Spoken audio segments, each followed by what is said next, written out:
Trigger warning. Death and Friends is not a podcast for the light of heart. Many dark and serious subjects will come up. Listener discretion is advised. Okay, guys, thanks so much for coming to this company dinner. As we know, we sold the milk bar for big money. It's a Chipotle now. Yay! Season 3 is going well, and everything is coming up Millhouse. So I propose a toast to Death and Friends. Cheers, everyone. Nash! Hey guys, sorry I'm late. The airport was a mess. Welcome to Chicago. Honestly, it's part of your initiation. You're good, dude. Here, have some pizza. Thanks. What is this? This is Chicago-style pizza. Isn't the sauce supposed to be under the cheese? No, the cheese is... Okay, I was just expecting deep dish. That's all I'm saying. Deep dish, while liked by everyone, is mostly for tourists. True Chicago style comes from the South Side. Square cut, tavern style pizza, cheese all the way to the edge. Okay, sorry. Just everybody's either from here or has been here for a while. I'm just trying to fit in. It's all right, Han. Go ahead and eat. Hell yeah. Oh, hey, nice shirt, Josh. Go Cubs. God damn it, Nash. We're Sox fans. Correct. Josh is wearing that shirt because he thinks they're cute. True. I have no interest in sports. Just the way their butts look in uniform. Southside, baby. It's cool, guys. She's not from here. She didn't even get the TikTok meme correct. Look, I remember my culture shock when I got here, so it's not a big deal. Let's all just enjoy some pizza. All right, here we go. So which sport do the Cubs do? Alright, here we go. Death comes for us all. You might as well make it your friend. Your friend. With us on Death and Friends.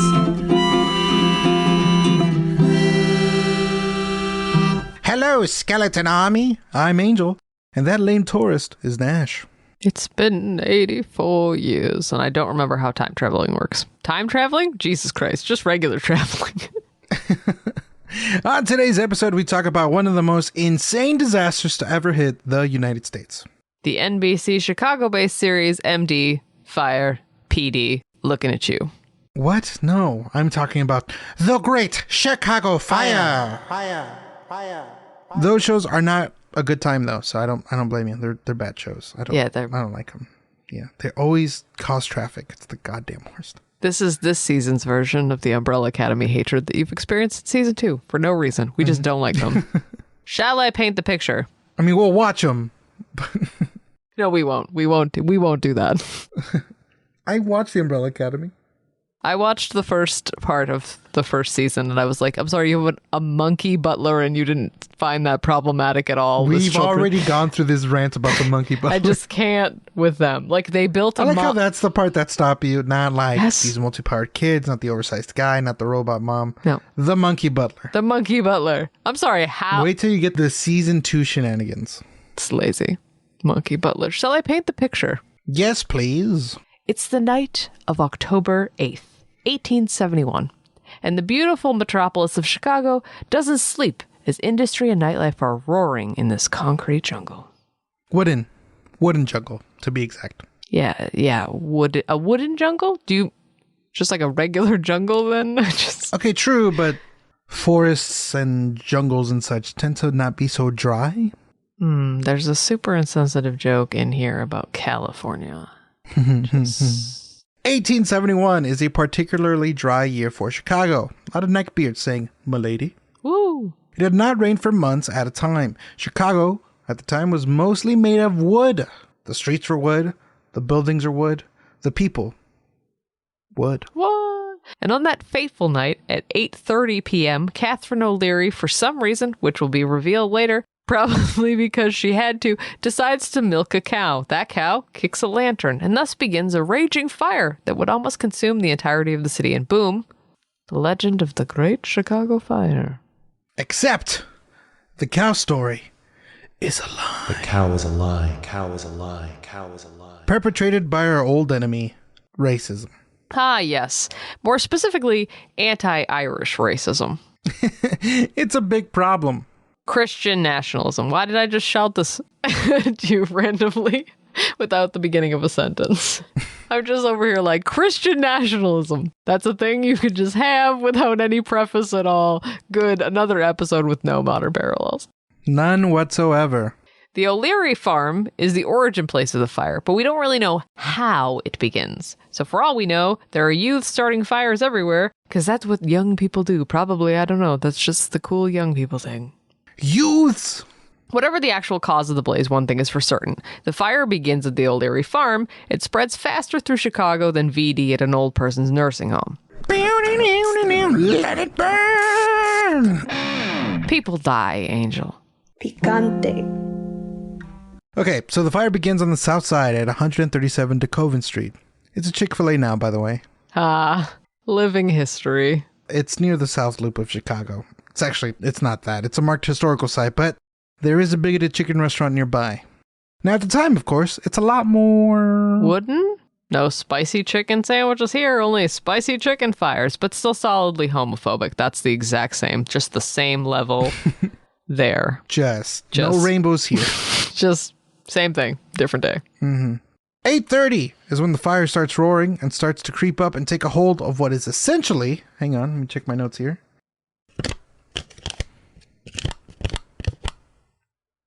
Oh, yes. All Chicago. Woo! Like we mentioned before, Chicago at the time is drier than Ben Shapiro's inexplicable doctor wife. Chicago has around 300,000 people, but the fire department? Oh my God. It's less than I thought. It looks like it's only 180 men. 180, 300,000, just making sure we hear the numbers again. Anyway, these dudes had already controlled something around 20 fires since the beginning of the month. Can't stress any of those words any more than I did. There's an actual fire bell that is rung from the tower. It was literally someone's job to keep lookout, then tell another guy about the fire, and then that guy would run to a different guy who would go up to the courthouse tower and ring a bell. The hottest game of telephone. Quite literally. My dad joke of the week. Pow-pow. If only telephones existed at the time. Right. It would have made everything so much faster. Hey man, there's a fire, just shooting a text. The overworked firemen had already taken care of a fire the night before that leveled 4 blocks. It took them 17 hours to put it out. This is their daily lives, like literally all the time, 180 men, fires. We love that for them, really. We do. Once the fire actually starts, then leads the series of unfortunate events that begins the fire getting out of hand. So the courthouse lookouts spot smoke, and where there's smoke... is a good time, baby! Hell yeah! CBS Bongers, Racism. The lookout sends the firefighters to the wrong place. Oh. That mess up is what widely believed to have let the fire go truly wild. Woo! Miami, baby. It takes an hour. Jesus. People died, Nash. It takes an hour. It takes around an hour for the firefighters to arrive to the correct location. But by that point, everything is, in fact, on fire. Takes an hour to get there? What, did they get fucking lost? Like, you're trying to find a fire. It's on fire. Head for the fire. Why is it taking you an hour? In their defense, it was dark. Oh, wait, no, they should find the fire easier. It's a fire. How are they not finding it? Well, you gotta remember, they're probably, like, dispatching from different areas, and, like, Chicago's such a big place. Don't make excuses for them. I'm just saying, dude. Jesus Christ. I'm sorry, Chicago. I'm not, but I will pretend to be. Homes, businesses, and anything that the people of Chicago, mostly the lower class immigrants, hold dear are ablaze. At one point, there are actually fire tornadoes. While Chicago is not the windy city because of how, windy it is. Did you hear about this? What? Windy. It's very windy. One more time, I didn't catch that now. There it is. Many descriptions of the fire make it seem like it was like this large, overbearing, loud force. It was so large and overbearing that birds get sucked into the blaze. Birds are like, no, get sucked in. People screaming, carrying whatever they could to try to reach the river where they thought they'd find some relief, but... Please, God, let the river be on fire. Please. Okay. Oh my God, please let this river be on fire. Okay, except that they didn't. Along the river are lumber yards, and nearby, of course, is the river. And hey, it's polluted and greasy. Oh my God. A river fire. Jesus Christ, Nash. It magnifies the spread instead of calming it down. Worse yet, just east of the river was the South Side Gasworks. I can't even read this, which supplies most of the electricity to the city. And needless to say, yes, it commits an explode. Okay, while Nash is busting a nut over there, let's do a quick recap.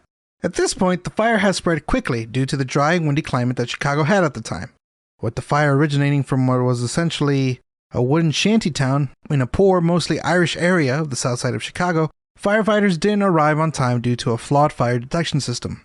The fire made its way up the river that is covered in grease and lined with flammable goods. Oh, God. Then... Who the fuck wrote this? Then upon reach... What's wrong with what... You don't like it? I mean, like, who wrote this historical event? Oh, yeah, it's only going to get worse, but...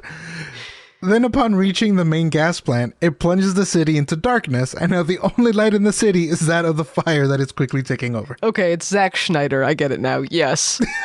That's who it is. This is a Roland Emmerich film, if I ever read one. And now it's made it all the way to downtown Chicago. A wall of fire takes over the courthouse. Which is considered fireproof, by the way. I'm sorry, what?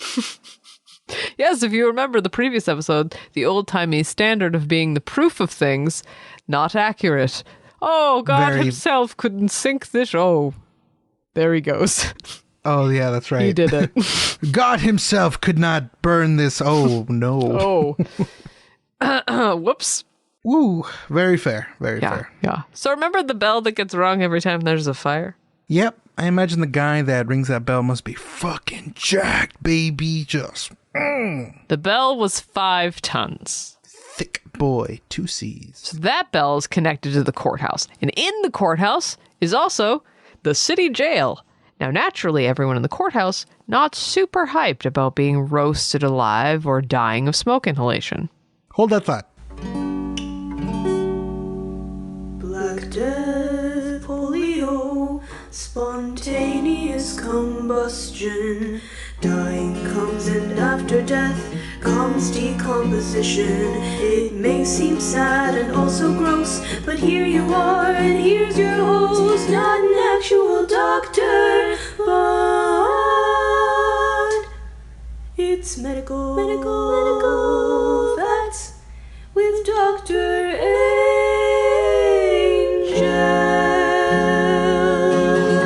Side effects may include being really grossed out for an extended period of time. Angel is not a doctor. Smoke inhalation. Let's talk about it. The smoke caused by house fires, or really most fires of the wood variety, is essentially a more spicy type of suffocation. See, when smoke gets into your lungs, it penetrates the respiratory system's protective filters, just fucking coating it, just a thick deluge of things on your filters. And the worst part is it leaves a sticky present after. Okay, we made it. We made it to the gross portion of the show. Let's just make the obligatory noise. There we go. Disgusting.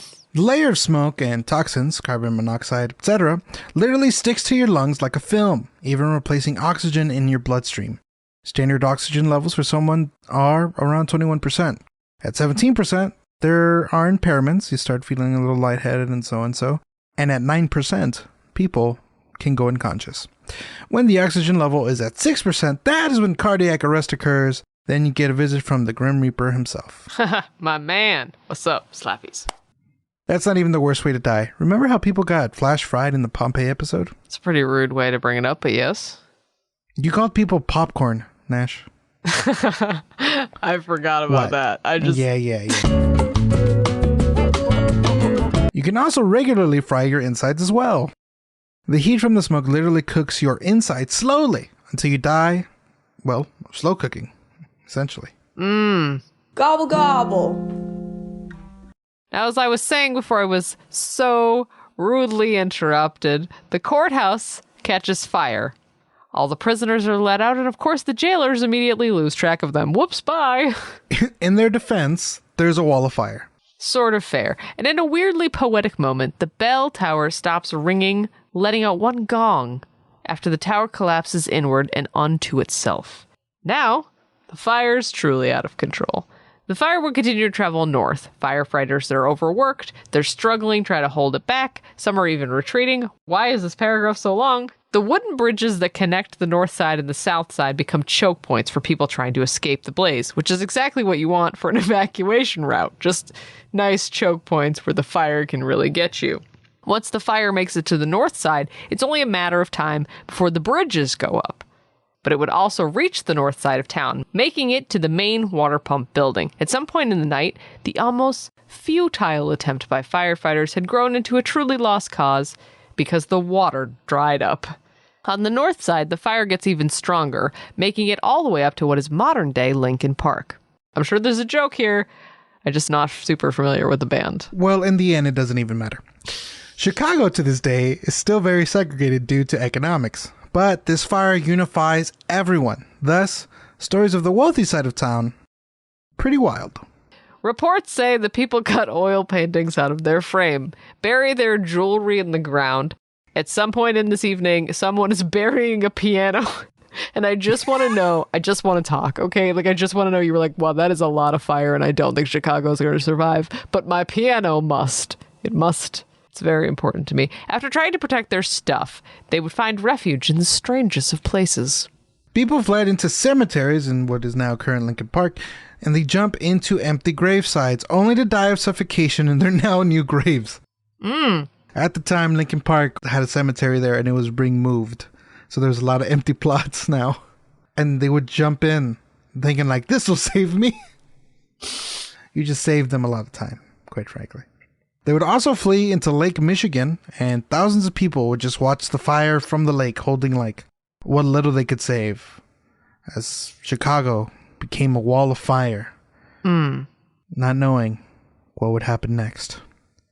The advent of Lincoln Park. I just kind of love the idea of like a rich person being like, buying like a family plot, right, in the Lincoln Park Cemetery, and then being super mad that a bunch of poor people died in it. You know? How much you want to bet that happened? I know it happened. I didn't even have to like look it and up. like, you know, they're holding like important papers in like one golden pot above their heads while they're in the lake, going like, "This is bullshit." Yeah, they're like, "That man's in my plot." Everyone's like, "The city is burning down, sir." I'm freezing my balls off. I'm gonna dig my piano and bury it right on top of them. You know, there's a rich person who's like, okay, now you do this and I'll go away to a servant. And servant was like, that what person did not bury their own piano. That piano got buried by people he was willing to sacrifice for the piano's sake. Right. Yeah. Definitely. It wasn't until the late evening of October 9th, after 20 hours of fire, that mercifully it begins to rain, leaving Chicago a burned up valley of smoke. Once the smoke clears up, you can see the entire city from one end to another. There's literally nothing, just crispy and melted remains of the city.